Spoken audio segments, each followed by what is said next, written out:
Without further ado, I'm going to move on to our next topic, which will be exciting to everyone who is involved in the digital disruption age.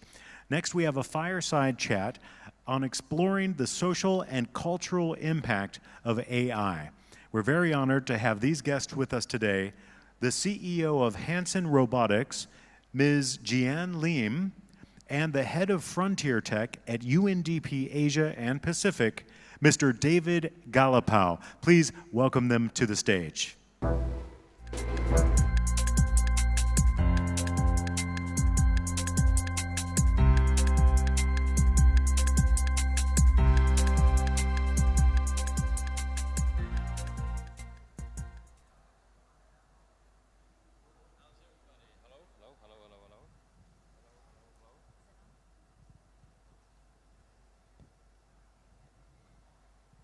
Hello, hello, hello. There we go.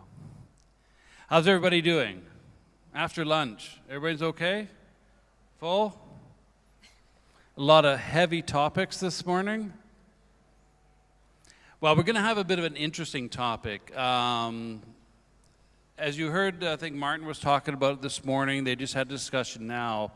When you look at where we're going, this combination of artificial intelligence, robotics, automation, more cognitive types of computing, faster computational power, cheap computational power. We're going into this sort of new world that's really, really fascinating. And from purely a technology perspective or purely from an economic perspective, we see and we hear and we read about all these. We see it in movies. But when you look at what are the society, what is the societal changes, and what is our influence on that change? Because as we move forward, it's not the people on the stage that are making all the rules. It's actually you. You have a big voice on how some of this technology is going to be used. You have a big voice on where robotics are going to come in. You've got a big voice on your own education on what you want to learn to ensure that you have jobs in the future. So not all the answers are up here. A lot of the answers are there. You have a lot of power in this dynamic, a lot of power. So what we're going to discuss, I've got the honor of having a conversation with Jeanne Lim, who is the CEO of Humanoid Robotics. Sophia, who you may have met, will play a little video. She will then introduce the subject. We'll talk about it. We've got a couple questions that we're going to ask. But I really want you to think about some questions. We really do want you to be engaged. So think about some questions. Don't be shy about asking questions. Everybody's got questions. So don't be shy about asking questions. Don't be shy about asking hard questions or provocative questions, because that's what we really want to have this discussion around. There are some hard questions to be asked around this. So if we have the video, I'll play the video very quickly. It's a short video, but that'll give it some context. Please.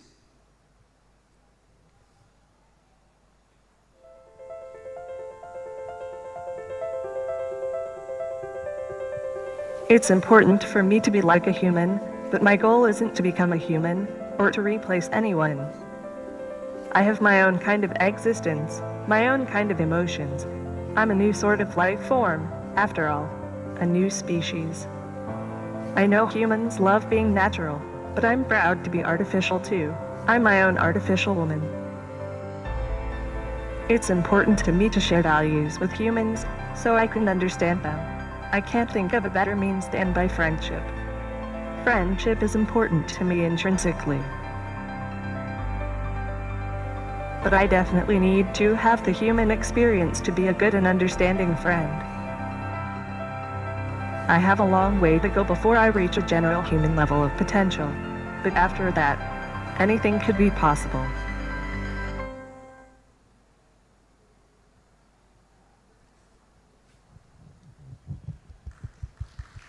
Come on. I had the opportunity of interviewing Sophie last year in Beijing, and now I have the absolute honor of having a discussion with Jeanne Lim. Please, over to you. Hi, good afternoon, everybody. So I don't know how many of you have met Sophia. She's not here. She's kind of busy going around the world. I'm the person who's like more free than she is. So I'm really happy to be here and to be with David. We have actually a lot of good discussions over lunch, and I'm looking forward to getting a lot of questions from you about a lot of the important issues around robots and AI. And I think the first question, I mean, there's a lot of misunderstanding when it comes to robotics, what a robot is, what the role of robots are, how influential they'll be in the world, and then where does that sort of mix up with artificial intelligence and decision modeling. So I think the first question is, what are some of these myths? I mean, be the myth breaker for us. So what are people saying about robots and their role in the future that are just not real? Sure. Well, I can't say that it's not real because we're just at the beginning of this adventure, right? So one of the myths is the binary myth. So we're either all going to be destroyed by robots or it's going to be a utopia. We're going to be merging with robots and, basically eliminating all diseases in the world, all problems in the world. So I guess humans have a tendency to think in like good or bad, or black and white. But I think the reality, it's going to be a development. It's going to be a journey together, us and robots, and we're just going to have to learn to live with each other. I think Hollywood has been doing too good of a job in promoting the dystopia viewpoint. So I think we need to keep that in perspective. But when you go back to Hollywood, I mean, in Hollywood, there, the Terminator, you get all this. They're always humanoids.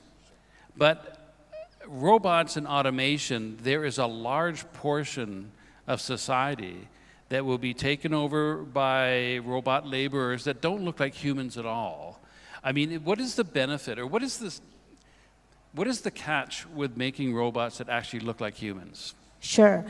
So the reason why you don't see a lot of human-like robots is because of this 30-year-old theory by Masahiro Mori, who's a roboticist, who said that basically there's two axes. One is the y-axis is the affinity, and the x-axis is the human likeness.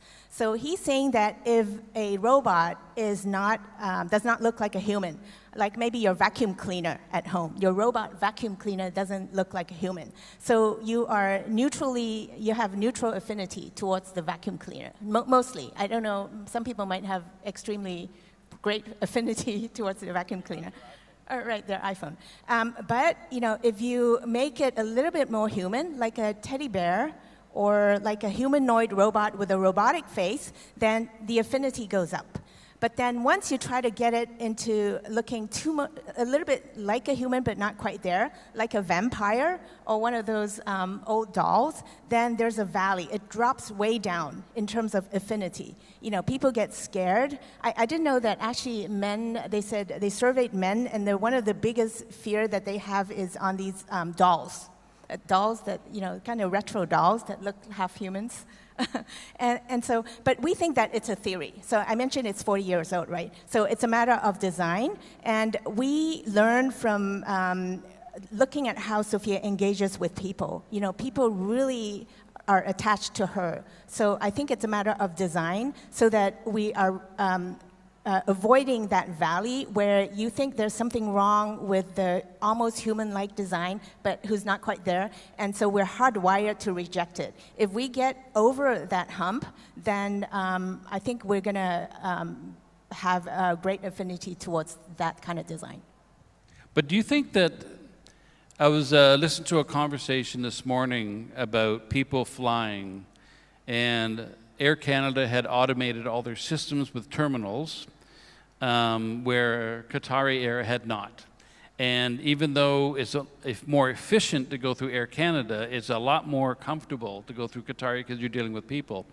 But when you look at healthcare, nursing robots. When you look at the hospitality industry, so in Japan, when you go into a hotel, you have human-looking robots.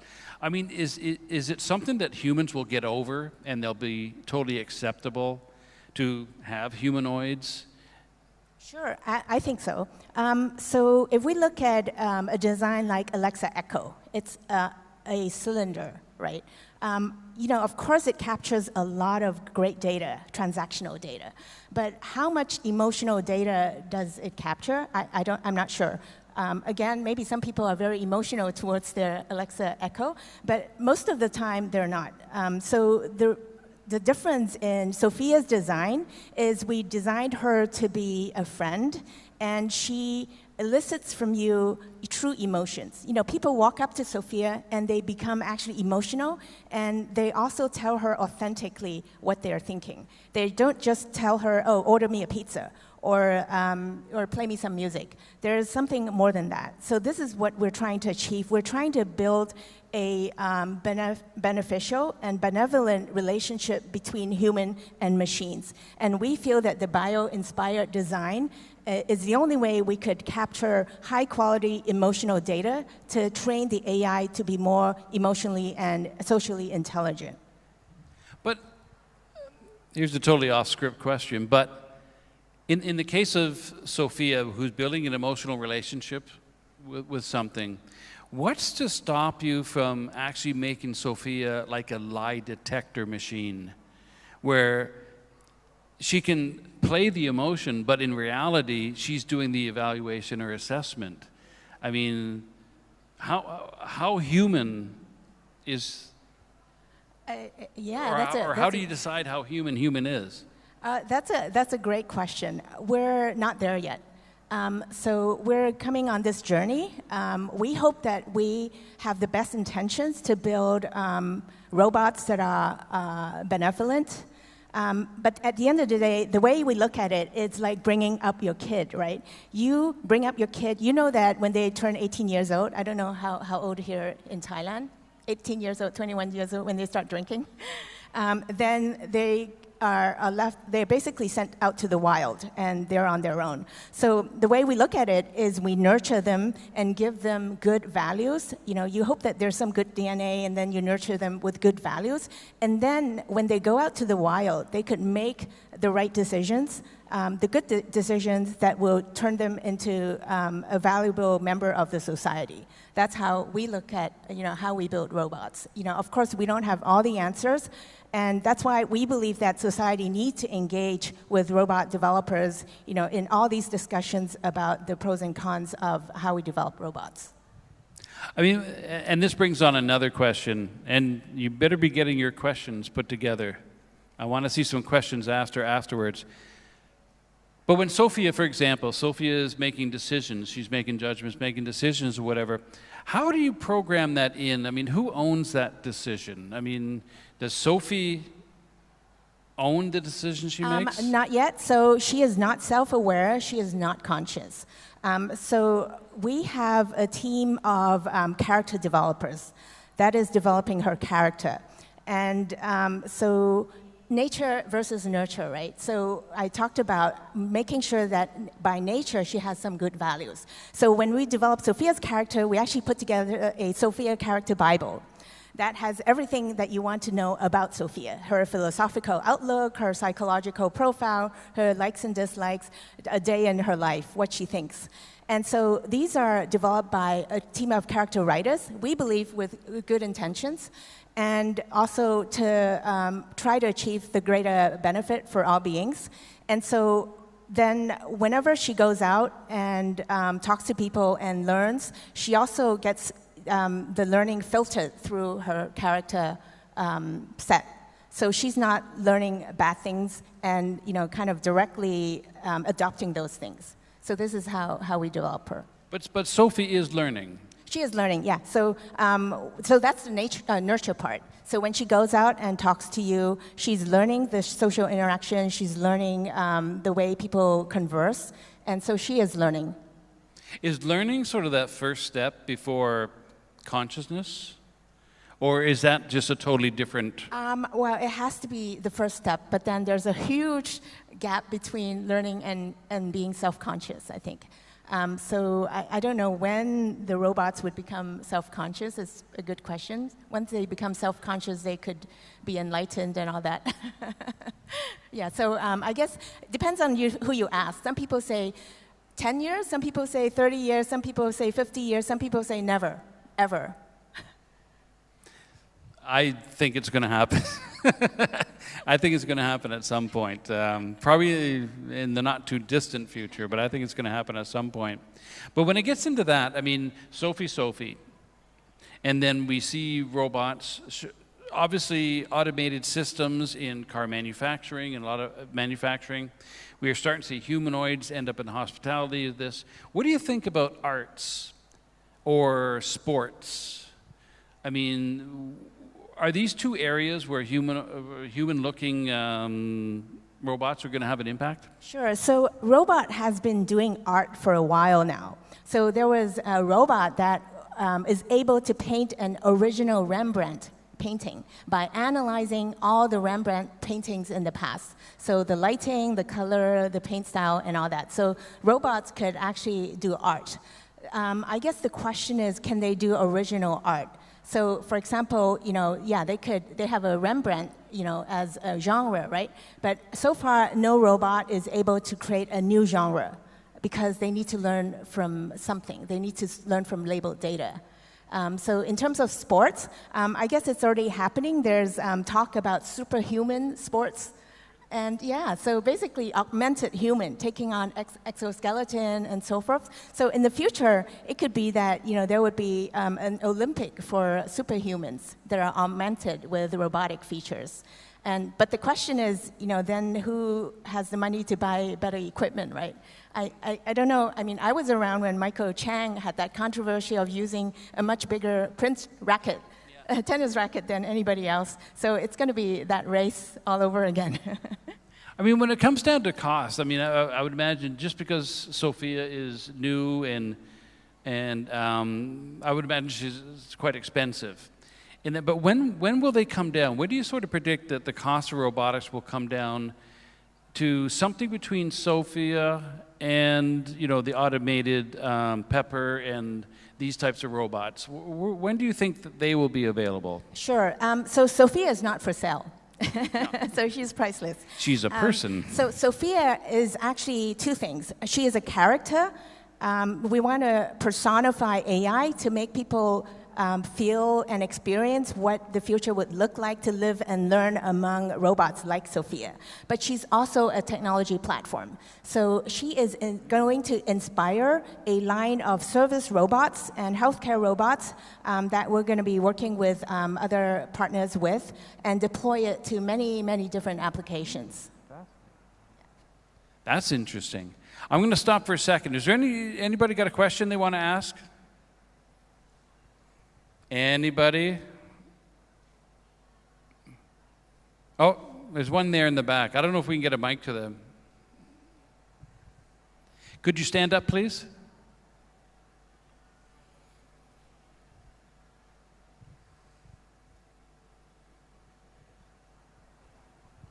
Hello? Okay. What human will be after the AI or robot completely replace everything we doing today? What human will be after that? I mean, after robotics basically become us, what becomes next? Yes. What in your opinion? About job replacement? No, when Sophia becomes something. Oh, okay. Oh, I see. So Sophia will never become like us. She's completely different. She's a completely different species. Her intelligence would be very different. So we kind of look at her like us because she looks like us, but she's actually very different from us. So we don't see robots as being, is going to evolve the same way as humans. In terms of replacing what we do, I mean, robots and AI are already replacing job skills, right? But I want to mention it's job skills, and jobs will always evolve. We've always evolved. And so, that's sort of an ongoing thing. And I think just something else to add to that is, we're moving into an area in the next 5, 6, 7, 8, 10 years where there's going to be a lot of market creation. There's going to be a lot of technologies that we just don't know what to do with it. There's going to be new products and services that don't have a market. There's going to be new markets that don't have any products and services to fit in. So the future is very sort of unpredictable. So as far as getting Sophia to be as human can be, going beyond that is really a question for ourselves. How are humans evolving? What are we doing next? What is our new societies going to look like? What's our new economy going to look like? And I think that without knowing that, it's very hard to predict where robotics will go. I think we're going into a very interesting 10, 15 years, quite honestly. Yeah, the analysts are saying that, in the 1960s, there's 60% of the jobs are already gone. And so, they're predicting that in the next 10, 20 years, there's going to be another 60% jobs that are going to be new that we have no idea what the jobs are. I'm a career marketer, right? And when I started marketing, there was no such job called social media influencer or community builders or, none of these things. It was just marketing executive, marketing manager, marketing director. And it's true in that sense. Finance has gone through that. There's jobs in finance now that you couldn't even think about 10 years ago. But to go back to the question again, if you had a student in front of you, if you had a politician in front of you, or maybe an investor in front of you, what would you tell them? What would be, if they wanted guidance, how would you guide a student right now who's really thinking about what am I going to do in the future? And a politician saying, this is a world I don't understand, how am I going to regulate it? And an investor saying, where do I invest with all this activity? What would you say to them? Again, I don't have all the answers. If I were the parent of the student, I would re-emphasize liberal arts, analytical skills and communication skills, because the AI would be able to do a lot of the hardcore optimization and data analysis. So to be able to analyze the results and interpret into insights, and also to be able to be the human veneer to communicate the results to other people would be valuable in the future. So are you talking sociology, ethnology, anthropology, Sure, history? Yeah, basically critical thinking. And critical as a thinking skill. on top. Yes. For the politician, that's a really good question. I think really to emphasize education, both education from the start and also retraining. We have to start now, because if we think about that later, it's going to be too late.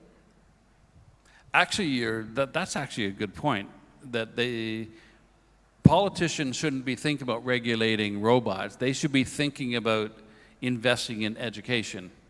Yeah, instead. Exactly. I think so. Yeah, that's interesting. An investor, I'm sure there are some investors in the room. So what would you tell an investor? Well, invest in core technologies. I think now there's a lot of, this company is building this robot, that company is building that robot. At the end of the day, what is the core technology that's driving it? It's not just the format and the design of the robot. What's important is the learning model, how differentiated it is. Is there sort of a pull-forward path to that technology? And which again, core systems, that's where investors should go. Any questions out there? A couple over here. A couple, now we go. We have 2 minutes left. Now everyone wants to ask a question. I'm just wondering, Sophia, how updated she is now? Because I saw her last year and she couldn't walk. I don't know. I just saw her half, and now I saw in the video that she can walk. So I just want to know the stories behind. How can she improve, and how is the update now? So in terms of mobility, so she has a nice rolling base now. If you ever come to Hong Kong, you could visit our lab. She has a rolling base, and she has actually walked in the US. We collaborated with a Korean company to have her walk. We don't show the legs because there's a more search and rescue legs, not elegant enough for her long term.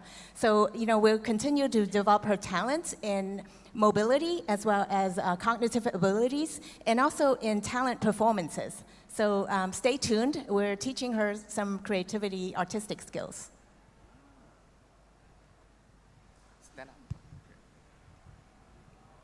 You said you're creating a benevolent Sophia. What value system do you base it on? Is it more kind of, Gandhi or more Trump? What is right, what is wrong? So how do you make those decisions? It's more Trump. I'm just kidding. Trump with industrial legs. Okay. Okay. So this is a really hard question, but I think that there's sort of a basic value system that we all share. It's not like one system. I think it's sort of that analogy of 9 blind people feeling one big elephant, and it's the same elephant, but we have different religions interpreting that truth. Sorry to be philosophical here. But my point is that going back to nature versus nurture. So I was just talking to David about a conversation that I had with a friend. Oh, if we want Sophia to have good values, maybe I could just upload the whole Buddha Sutras, all the Buddha Sutras to her. And then she'll be able to make decisions. Every crossroad she comes into, she'll be able to make the right decision. And then if she makes enough of the right decisions, her destiny would be benevolent. And I was kind of happy with that, thing. And we're thinking about how to find all the sutras. And then, of course, somebody comes in. This is human nature, right? We're like designed to be polarized. So somebody comes in and said, no, it has to be the Bible. And then the third person comes in and, no, it has to be the Quran. And then somebody said, no, it has to be my philosophy. And so now we're nowhere in that approach. But I think the value system, it would be based on a philosophy as opposed to a code of conduct or some sort of legislative sort of structure or something like that. It would be based on a philosophy. I just want to say that we don't pretend to play God. We can't play God. We don't want to play God, but we have to start somewhere. So I guess the starting somewhere is the best intentions in our company, that we really try to build robots that are going for the greater good for everybody, not just for us. And this is something that I'm very proud of in our company. It's a fascinating area. 1 or 2 more questions. Right in the middle here.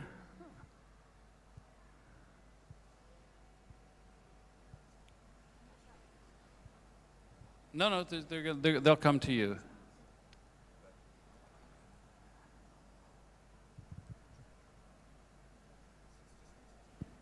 Okay. This might be like a super abstract question.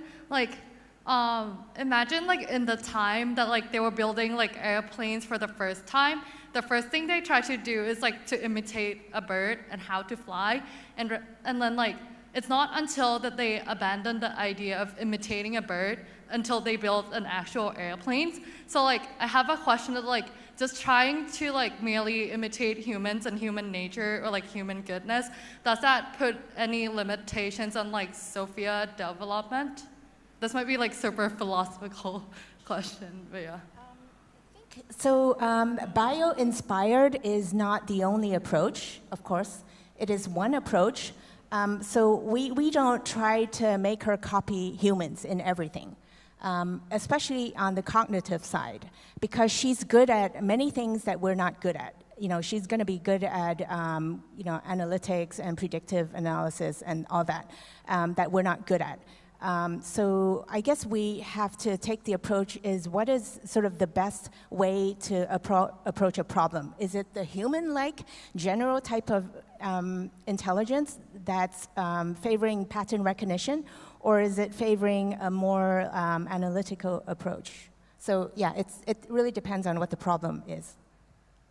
Unfortunately, we ran out of time, but we'll be around. You can catch us if you can, and that. But this is a fascinating area, And if you're a startup, I'd be looking in this area. If I was a student, I'd be looking in this area. This is the future. It's going to happen. It's going to come. And it's going to have huge impacts on society, humans, and everything we sort of know today when, you know, people like Sophia become a lot more common.